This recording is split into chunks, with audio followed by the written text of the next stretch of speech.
Oke, baik. Bismillahirrahmanirrahim. Assalamualaikum warahmatullahi wabarakatuh. Selamat malam, Kak. Iya, malam. Sebelumnya perkenalkan, nama saya Ratu Bilqis Amelkis Marif, mahasiswi aktif Fakultas Psikologi Universitas Negeri Makassar Angkatan 2022. Sebelumnya saya mengajak kakak untuk hadir melakukan wawancara hari ini dengan tujuan untuk pemenuhan tugas akhir skripsi saya. Dimana sebelumnya kakak sudah bersedia ya untuk melakukan wawancara. Iya, siap. Sebelumnya saya izin untuk merekam. Apakah kakak bersedia untuk direkam? Iya, baik. Oke, baik. Sebelumnya mungkin boleh kakak perkenalan diri terlebih dahulu. Terima kasih. Perkenalkan, nama saya R.A. Putri Karisma. Usia 27 tahun. 27 tahun. Sekarang sudah berstatus Menikah. Oke, baik. 2 anak ya. Nah, sebelumnya saya ingin menyampaikan sedikit ini karena pembahasan wawancara kita hari ini cukup mendalam ya, Kak, dan sensitif. Kalau memang nanti ada pertanyaan yang kurang berkenan di hatinya Kak Puput, enggak apa-apa, sampaikan ke saya saja. Oke, kalau begitu. Oke, kalau begitu mungkin langsung saja ya kita mulai wawancaranya. Kakak Puput bisa diceritakan kapan dan bagaimana Kakak Puput pertama kali tahu perselingkuhan ayahnya?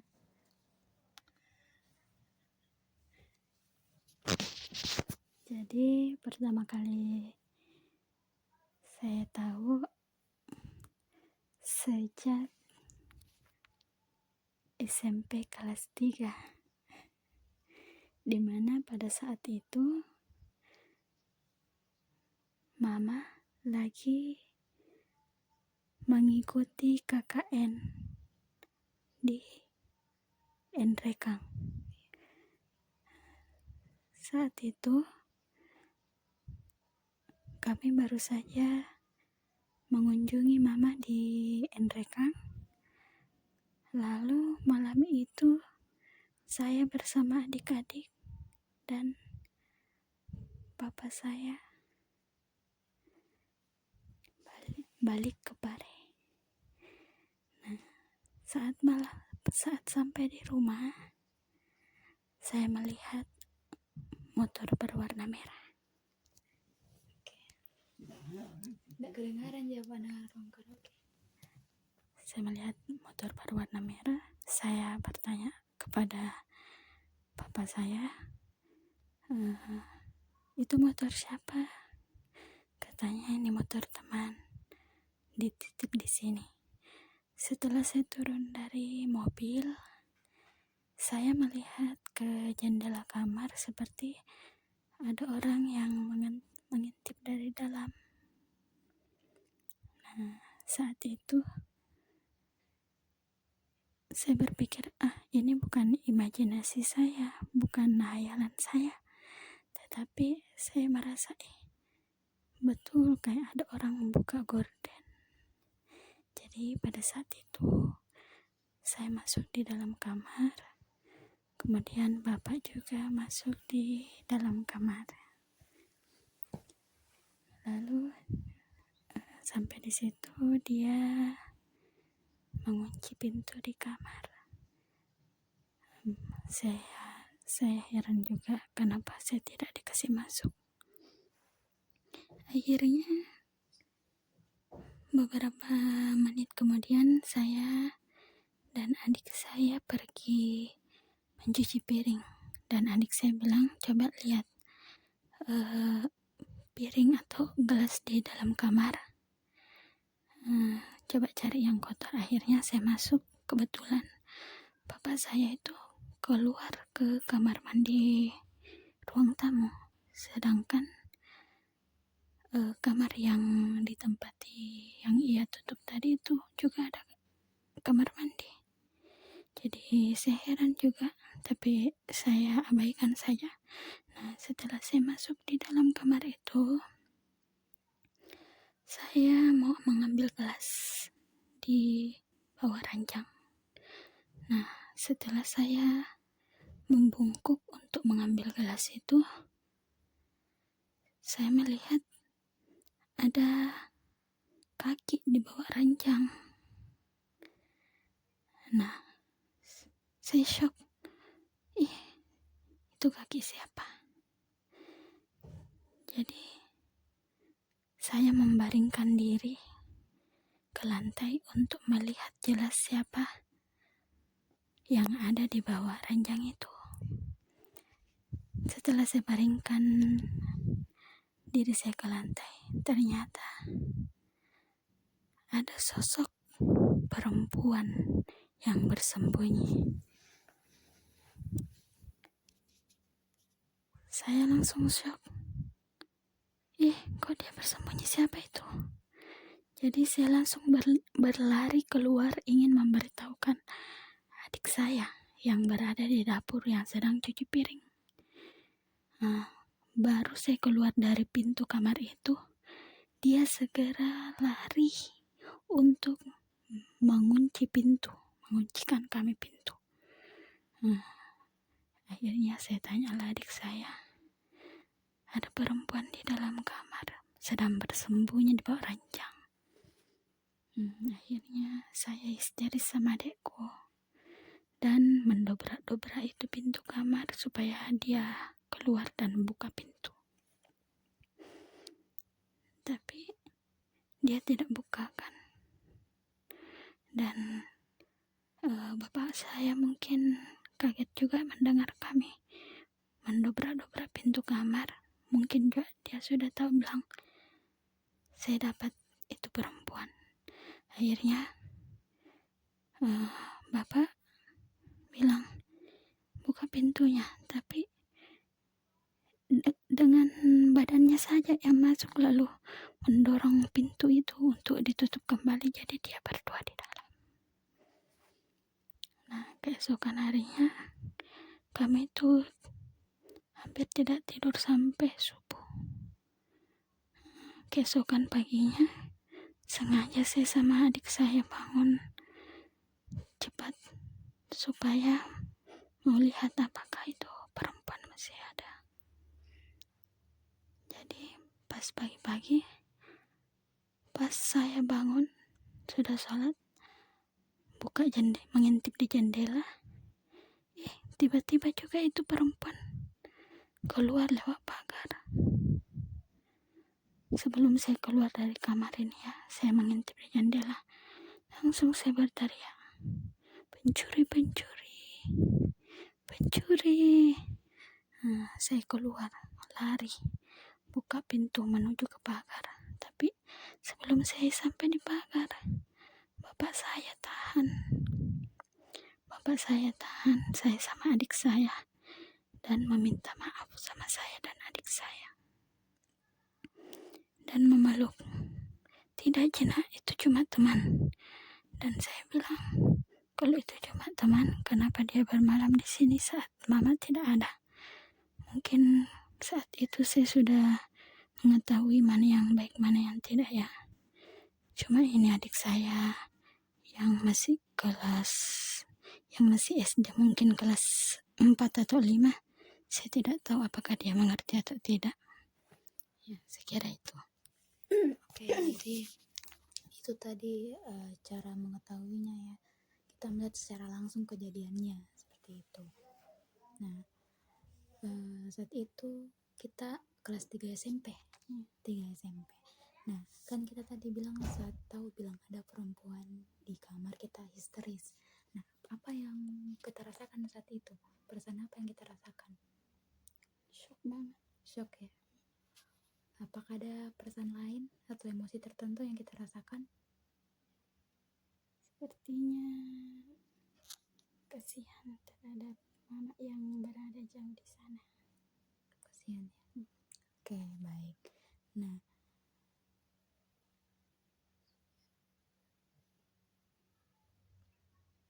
apakah kakak Puput pernah bercerita atau mencari bantuan terkait dengan perselingkuhan yang kakak Puput lihat ini? Tidak pernah, pendam sendiri. Dipendam sendiri. Lalu bagaimana kapan akhirnya ibunya kakak Puput ini tahu peristiwa perselingkuhan tersebut? Kapan? Lamakah setelah kakak Puput lihat atau enggak lama setelah kakak Puput lihat? Lama kayaknya. Lama ya. Iya, lama. Itu tuh.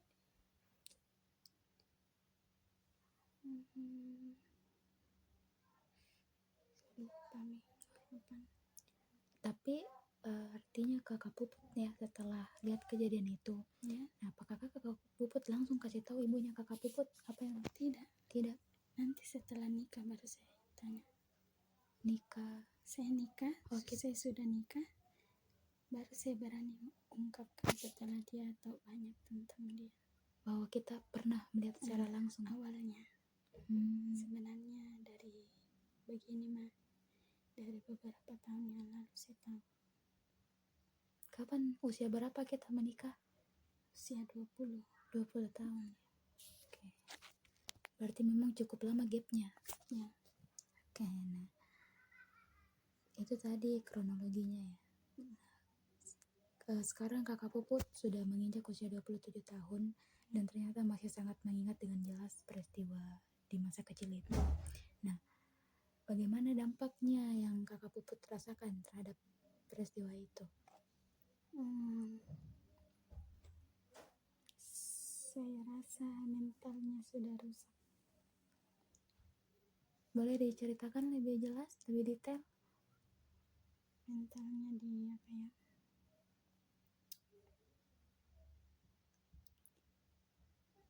Sudah merasa, saya merasa dia itu terasingkan karena jarangnya juga dia pulang ke rumah. Dan saya merasa semenjak dia bersama wanita selain mama, saya merasa kayak tidak punya bapak. Sejak kapan kita merasa seperti itu? Sejak sama Kalau begitu, kalau boleh saya tahu bagaimana statusnya orang tua saat ini? Apakah masih bersama atau masih bersama, tapi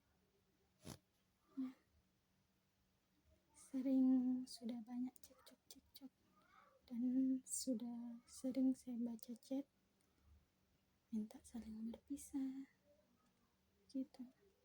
Dan terakhir ini saya pernah ke rumahnya itu perempuan, dan itu saya sama mama cuma berdua karena ada satu masalah besar yang tidak bisa memang diceritakan sampai saat ini. Tidak ada lagi. Oke, kita lanjutkan. Kita sudah mama dengan kita menggap si perempuan itu. Apakah kalau boleh saya gali lagi, apakah perempuan yang kita lihat saat masih kecil itu masih berhubungan dengan ayah hingga sekarang? Iya. Tinggal bersama atau? Dia tinggal bersama di sana. Berarti statusnya, mohon maaf, ibu dipoligami seperti itu. Iya. Oke. Dari katanya tidak bisa diceritakan ya untuk alasan pergi ke rumah itu. Tapi apa yang kita rasakan saat itu tahu bahwa pada akhirnya si perempuan itu dan bapak bersama? Kenapa? Apa yang kita rasakan saat tahu pada akhirnya perempuan itu masih bersama dengan ayah? Kalau sekarang saya ini, perasaan saya itu sudah terserah. Kata terserah, sudah sampai kata terserah dan tidak peduli dan tidak mau tahu soal kehidupannya, soal ucapannya, soal tingkah lakunya. Saya sudah tidak percaya, sudah hilang kepercayaan saya sebagai anak pertama. Berarti ada rasa kecewa ya seperti kecewa sekali. Oke. Nah, berarti untuk dampak yang kita rasakan tadi yang kita sebutkan itu dampaknya perasaan yang muncul itu rasa kecewa dan ini ya, akhirnya tidak peduli, trauma. Terakhir saya ke sana, yang saya tahu itu alasannya mama ke sana, dia mau minta cerai. Saya temani, dan setelah itu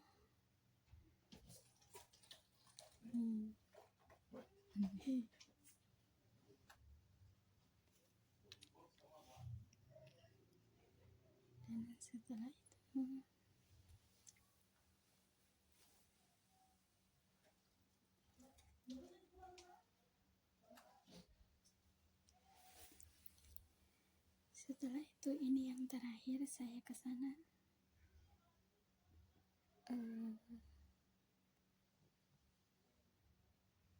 sudah mental rusak, kecewa, tidak peduli.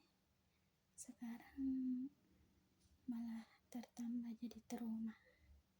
Kenapa jadi trauma? Karena waktu saya ke sana betul-betul masalah besar. Malah saya dibilangi bodoh, tidak ada sekolahnya, tolol, bodoh, tidak ada sekolahnya. Nah, dan saat itu dia main fisik sama saya, anaknya, demi perempuan itu. Yang seperti itu Ya, Bapak? ya.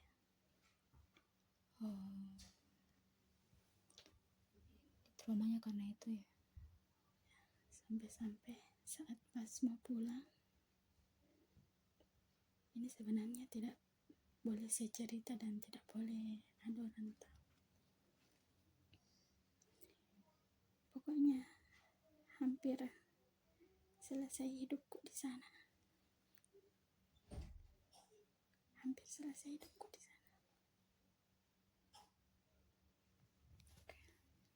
Dan ini pertama kalinya setelah saya dari sana, saya lihat mukanya. Pokoknya saya tidak mau lihat mukanya lagi. Terpaksa kajiku ke sini sama dia. Terpaksa karena waktu di sana saya mau dibunuh, mau ditabrak di jalan.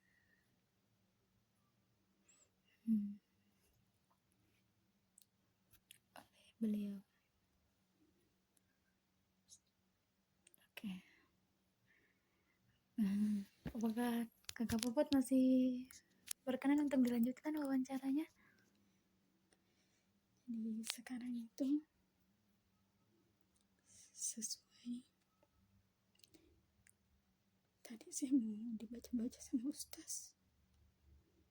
Ustaz kan bilang tidak percaya diri. Iya, itu yang ada di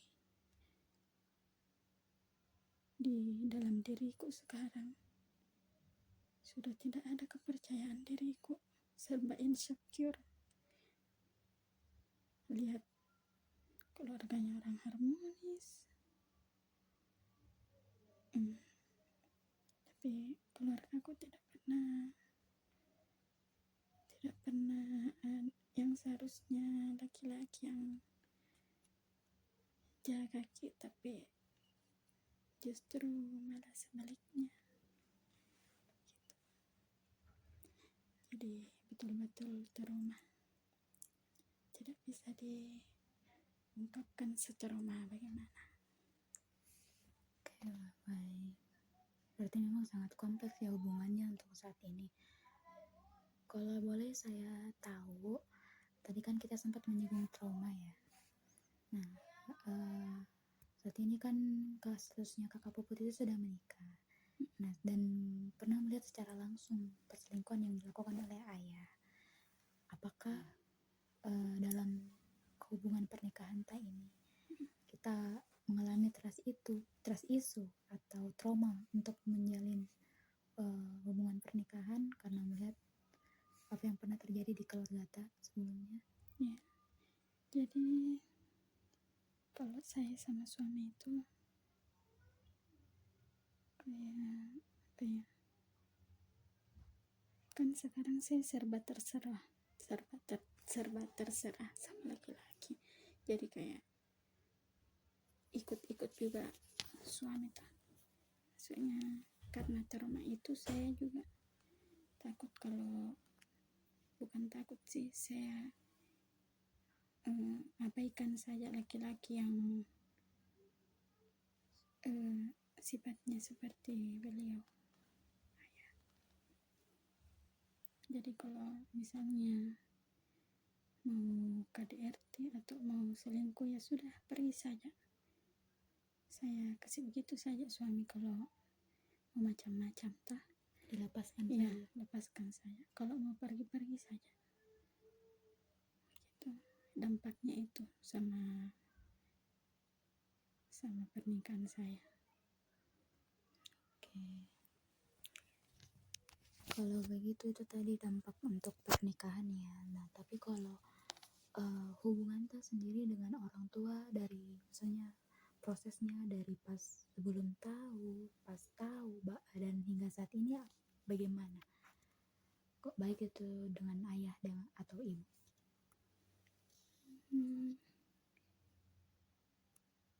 Dulu itu sebelum sama ini yang perempuan terakhir, hubungan saya itu malah saya anak yang paling perhatian sama papa. Di saat orang-orang mengucilkan beliau, saya yang cerita dia yang baik-baik.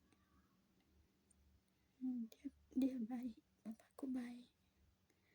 Tapi seiring berjalannya waktu, saat saya mulai berpikir dewasa dan saya juga seorang ibu dan seorang istri, saya juga merasakan apa yang dirasakan mama saya. Jadi saya bertindak seperti itu. Mana seharusnya dipertahankan, mana seharusnya diperbaiki.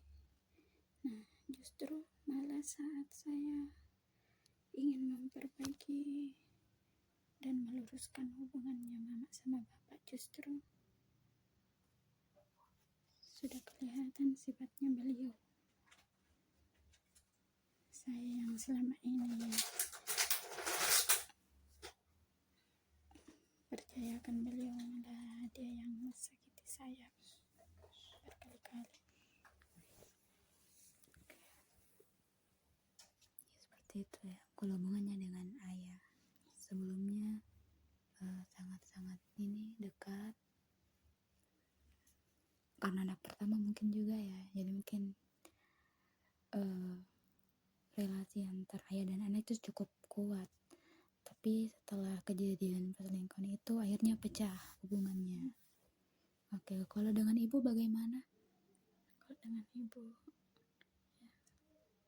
selalu, walaupun saya tidak satu rumah, tapi dengan kejadian ini saya dan adik-adik selalu berembuk. Setiap ada kejadian yang aneh-aneh, sekecil apapun, kita langsung bikin grup dan membahas itu dan apa kira-kira jalan keluarnya. Baik, jadi hubungan dengan ibu justru semakin kuat ya, seperti itu. Oke, apa masih ada lagi yang mau disampaikan? Cukup itu ya. Nah,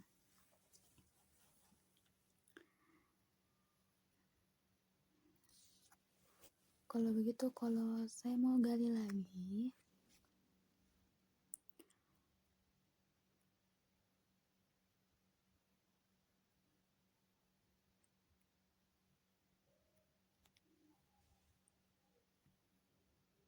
Nah, bagaimana dari perselingkuhan itu ya? Bagaimana dampaknya terhadap kehidupan Tak saat ini dari peristiwa itu?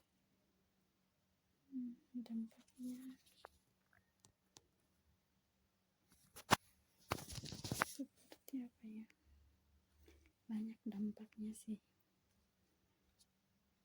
Kalau mau dibilang dampak, kayaknya semua yang jelek-jelek sudah ada.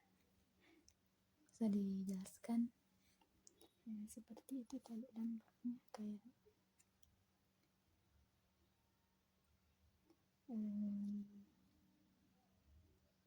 keluarga juga kayak tidak peduli sama dia, sudah tidak ada yang percaya. Yang kedua,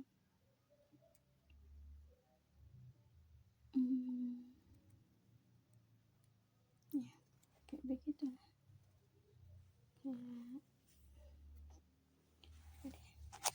Semua yang traumatis.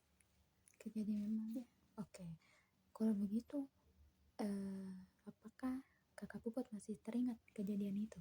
Masih teringat, bahkan suaranya masih sering terdengar. Kejadian pas saya berada di lokasi sana. Terngiang-ngiang. Seperti itu ya. Kalau yang kejadian pas kita pertama kali tahu pas kelas 3 SMP itu, apakah masih teringat juga? Masih teringat. Masih teringat ya. Oke. Nah,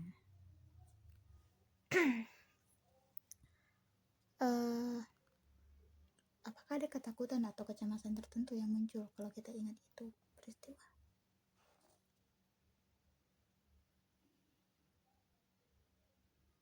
Nggak ada sih, cuma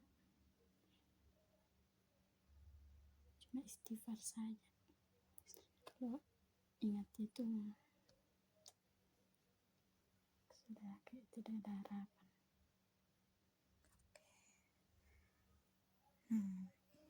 Kalau hubungan kehidupan sosial tak setelah kejadian perselingkuhan yang dilakukan oleh ayah, bagaimana? Kehidupan sosial sih, mungkin dengan kejadian itu saya juga selalu mengurung diri di rumah. Maksudnya jika ada yang panggil, kadang saya mau, kadang tidak. Jadi menutup Tapi diri. kebanyakan itu sosialku itu kayak kayak hilang, tapi seperti butuh selalu teman curhat, tapi tidak suka dengan keramaian gitu. Oke, baik. Seperti itu. Nah, kalau saya mention kembali ya yang sudah kita bahas, berarti sebelumnya hubungan pas kecil itu hubungan tak dengan ayah sangat dekat ya? Sangat dekat. Bisa di rating sedekat apa dulu hubungan tak dengan ayah? Hal kecil saja ya. Kita ini.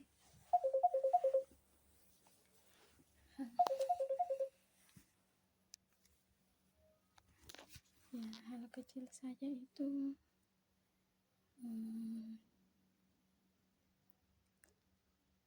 dia selalu memberikan apa yang saya mau. Pokoknya apa yang saya mau dia langsung beri. Dan setiap dapat juara-juara atau buku-buku saya itu dia percantik betul, sampai saya ditegur guru saking cantiknya. Terus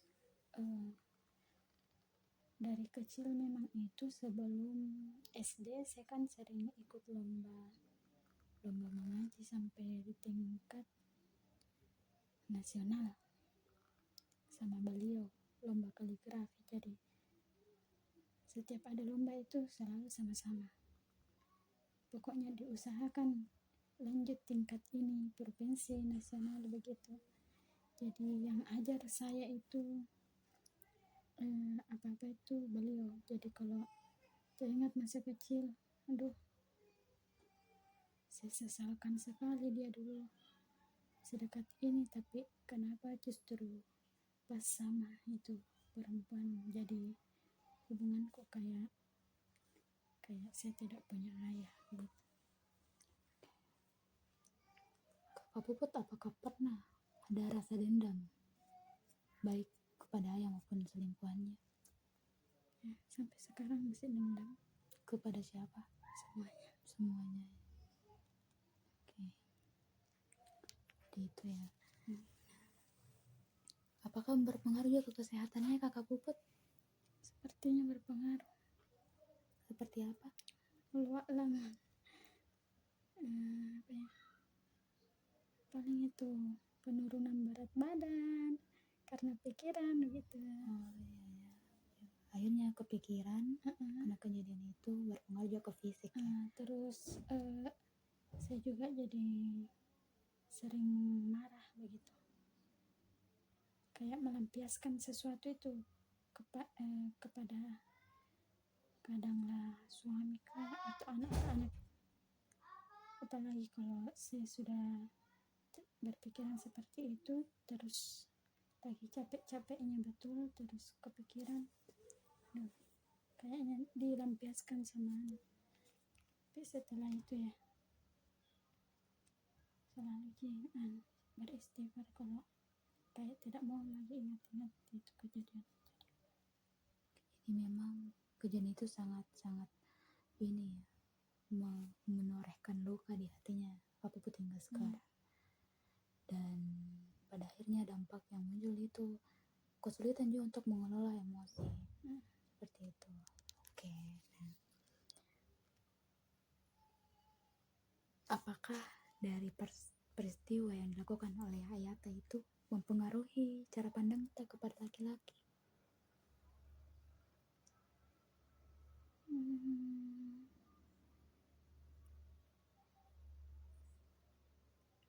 Ya,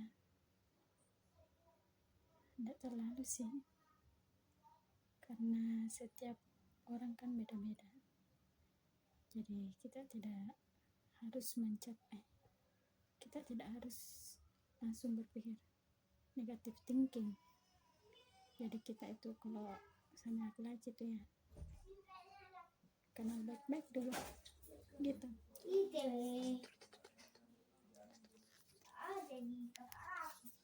Oke. Itu kalau untuk laki-laki. Tapi bagi ya, Cuma kalau sama suami saya sering negatif thinking. Misalnya kalau dia kerja, saya bilang jujur di situ sama siapa, sering gitu. Jadi kayak khusus untuk suami saja ini, di situ sama siapa, pernahkah aku dekat sama misalnya anak toko itu, sedekat apa kau sama anak toko. Jangan sering berbicara dengan seseorang yang bukan muhrimmu, karena itu dari pandangan saja itu orang berbicara itu bisa jatuh cinta. Jadi dampaknya itu sih ke suami, karena melihat apa yang dilakukan ayahnya seperti itu. Karena kebetulan saya pernah ditanya sama mama kalau beliau itu jatuh cinta dari matanya yang dia suka itu perempuan.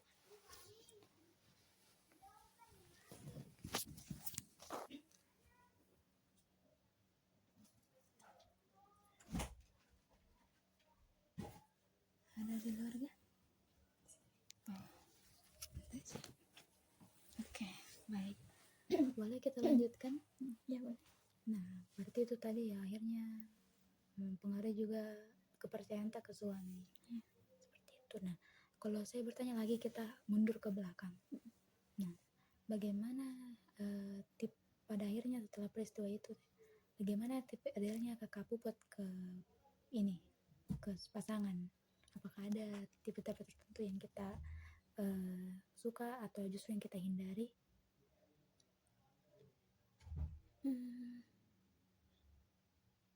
Yang pertama itu tipe-tipenya itu orang yang susah ya, yang kalau menggambarkan orang tulus, karena tidak bisa dilihat semua orang dari luarnya saja. Jadi mungkin apa tadi yang kekurangannya? Apa yang bagaimana pada akhirnya tipe delta? Apakah dipengaruhi oleh ayah atau tidak?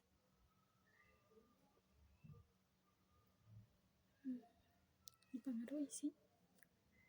Maksudnya kita mau cari laki-laki yang mungkin secara fisik atau secara perilaku itu mirip dengan ayah, atau justru sebaliknya? Sebaliknya. Baik secara fisik maupun perilaku. Kalau fisik saya itu ya, tidak terlalu, karena biasanya kalau orang tampan itu biasanya itu Tommy ya sering banyak sekali anunya dikalikuna. Jadi pada akhirnya yang kita cari dari laki-laki itu seperti apa?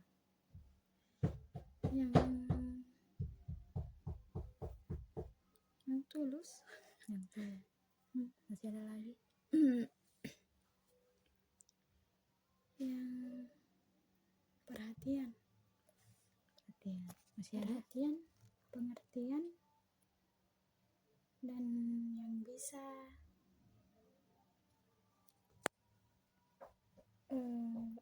menuntun walau beliau jauh, bisa perhatian walau beliau jauh. Oke, selanjutnya sebentar ya, sebentar. Oke, boleh kita lanjutkan. Bagaimana kalau begitu, bagaimana cara untuk bisa membangun kepercayaan ke suami?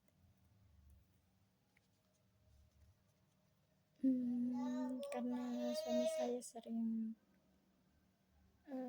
video call saat dia lagi kerja, dia biasa video call saya, dan secara tiba-tiba juga saya video call, dia selalu angkat. Jadi saya percaya beliau karena beliau juga tidak terlalu banyak tidak ada kuliah gerak-gerik yang kasar atau halusnya, tidak ada. Alhamdulillah. Jadi itu tadi ya cara untuk membangun kepercayaan lagi ya, dengan banyak-banyak berkomunikasi, banyak-banyak saling perhatian seperti itu. Oke, baik. Nah, untuk dampak yang kita rasakan dari yang kita jelaskan tadi, mungkin masih ada yang mau kita tambahkan? Apa saja mungkin dampak yang belum kita capture dari wawancara ini? Sudah. Itu ya. Jadi dampaknya mungkin tadi trauma. Oh ya, kalau boleh saya mention lagi kembali yang tentang kita sempat sebut soal mentalnya menjadi hancur. Oke, enggak apa-apa kalau saya bahas ini. Bisa dijelaskan atau digambarkan bagaimana mental terhancur? Karena sebagai anak kan seharusnya kita dijaga sama sosok ayah, yang pada umumnya itu anak perempuan pasti berkata cinta pertama saya adalah ayah, tapi sebenarnya tidak, saya tidak. Dia bukan cinta pertama saya dan bukan juga cinta terakhir saya, dan saya rasa dia bukan orang yang saya cinta. Gitu. Terus apalagi tadi mental udah. Selain itu dia juga menghilangkan rasa percaya diri saya sebagai anak yang sudah betul-betul berusaha semaksimal mungkin. Contohnya, yang saat itu dia bilangi saya saat dia melakukan kekerasan fisik dengan menarik baju dan jilbab saya itu, sehingga saya hampir tercekik. Dan dia bilang, bodoh kok, tolong, tidak ada sekolahmu. Jadi ya begitu, mental saya betul-betul rusak dan saya kehilangan kepercayaan diri yang seperti dibilang Ustaz Karama tadi itu. Betul. Jadi memang sangat-sangat mempengaruhi ke kepercayaan dirinya Kakak Puput ya. Nah, berarti untuk dampak yang kita rasakan selain mental yang hancur, kepercayaan diri juga menurun, kepercayaan juga kepada pasangan mempengaruhi sekali, hubungan juga dengan orang tua akhirnya berubah seperti itu. Nah, kira-kira apa yang Kakak Puput lakukan untuk menghadapi dampak-dampak tersebut? Ya,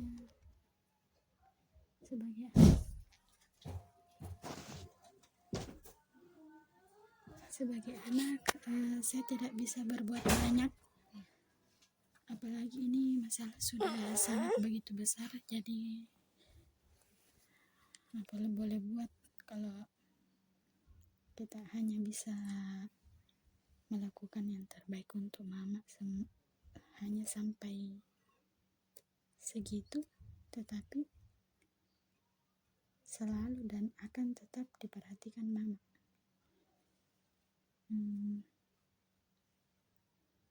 Ya begitu. Itu salah satu cara yang kita lakukan untuk menghadapi dampak-dampak yang muncul. Ya begitu, serahkan saja sama Allah, karena kekuatan tak ini menghadapi fisik dan mental lahir batin hanya sampai di sini, selebihnya diserahkan sama Allah. Dan keputusan mereka berdua, mama dan bapak, apakah bisa dia, saya tidak terlalu banyak ikut campur kalau tentang hubungannya mau cerai atau masih melanjut.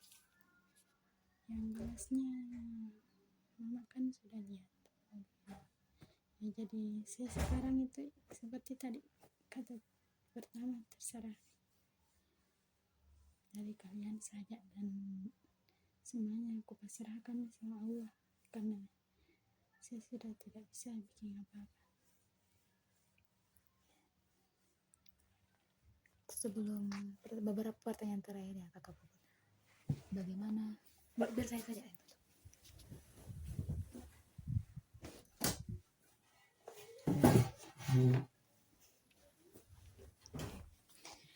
sedikit pertanyaan terakhir,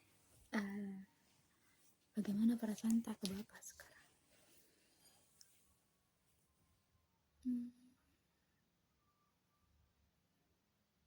Jengkel.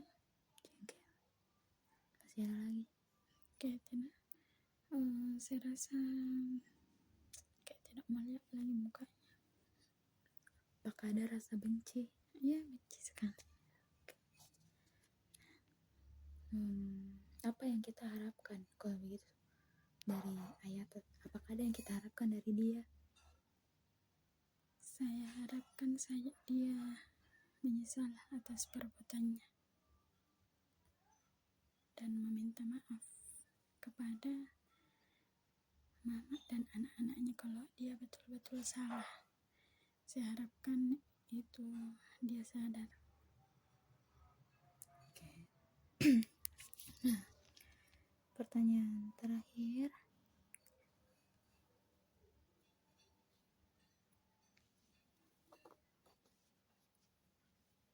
boleh saya tanya lagi sedikit, dampaknya saat remaja dan dewasa apakah berubah yang kita rasakan?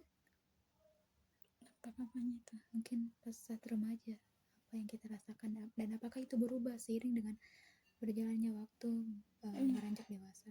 Iya, berubah. Bisa diceritakan pas remaja bagaimana? pas remaja kan tidak terlalu menggali tentang ini, tapi setelah dewasa saya sudah pikir matang-matang, ini yang harus diselesaikan sama-sama, ini yang harusnya cuma mama dan bapak yang selesaikan, begitu. Karena saat remaja itu kita ya dinyaman-nyamanin aja, tapi seiring berjalannya waktu ini tambah tidak bisa terkendalikan, jadi harus turun tangan. Oke, berarti karena sudah banyak dewasa akhirnya kita memutuskan ada perasaan untuk ini ya, kita turun tangan. Oke, nah berarti itu tadi dampak-dampak yang sudah kita bahas. Nah, kalau dari kakak Puput sendiri, bagaimana kakak Puput memaknai pengalaman ini dalam hidupnya kakak Puput?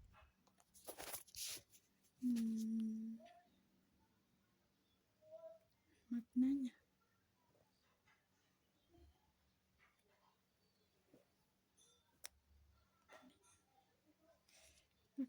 ya hancur. Karena kalau mau diambil hikmahnya kayaknya belum ada sih, cuma saran saja, jika memilih pasangan itu jangan menilai dari luar, tetapi kita harus pahami betul dia, karena perempuan juga bisa rasakan apakah dia tulus ataukah ada yang sesuatu yang ingin dia capai. Karakter laki-laki juga bisa dilihat dari cara dia bergaul dengan perempuan.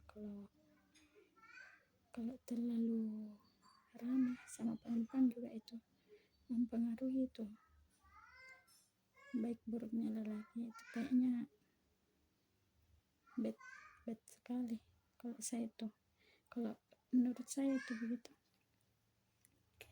Jadi itu ya yang akhirnya kakak Puput bisa lihat setelah kejadian itu, bagaimana pembelajaran yang kakak Puput ambil dari peristiwa tersebut. Nah, ya, dan satu lagi, kalau tidak bisa membahagiakan, setidaknya jangan merugikan orang lain. Kalau tidak bisa memberi, jangan merugikan. oke. Nah, pertanyaan terakhir, bagaimana kakak Puput melihat masa depan terkait dengan pengalaman kemarin itu? Wallahu a'lam bishawab. Karena kalau sejauh ini wallahu a'lam kita dikelabui kah atau masih dengan sifatnya yang dulu, tapi saya rasa ini masih belum bisa dirubah, belum ada rasa kapok atau penyesalannya, gitu. Allah alam. Oke, baik, terima kasih. Jadi itu tadi beberapa dampak yang sudah kita bahas. Nah, untuk penutup, mungkin masih ada hal lain yang mau kita ceritakan yang mungkin belum saya tanyakan, tapi menurut kakak Puput itu penting? Ya, sudah cukup kayaknya. Cukup ya. Oke, baik, saya rasa itu saja wawancara kita hari ini. Terima kasih kepada kakak Puput karena sudah meluangkan waktunya. Bagaimana perasaannya kakak Puput setelah wawancara? Agak plong-plong sedikit. Agak plong ya, baik. Oke, terima kasih kakak Puput. Kalau misal memang kakak Puput butuh bantuan atau ingin bercerita, tidak apa-apa, bisa hubungi saya saja. Saya insya Allah bisa mendengar kalau memang butuh telinga untuk mendengar. Oke, baik, untuk wawancara kita hari ini akan saya rahasiakan ya kakak Puput. Dan untuk jika memungkinkan, apakah bisa dilakukan wawancara kedua jika wawancara hari ini masih kurang informasi yang saya mau gali. Insyaallah. Siap. Oke, baik. Terima kasih kepada Kakak Puput. Saya tutup. Wassalamualaikum warahmatullahi wabarakatuh. Waalaikumsalam warahmatullahi wabarakatuh. Tunggu, sabar nak, sabar.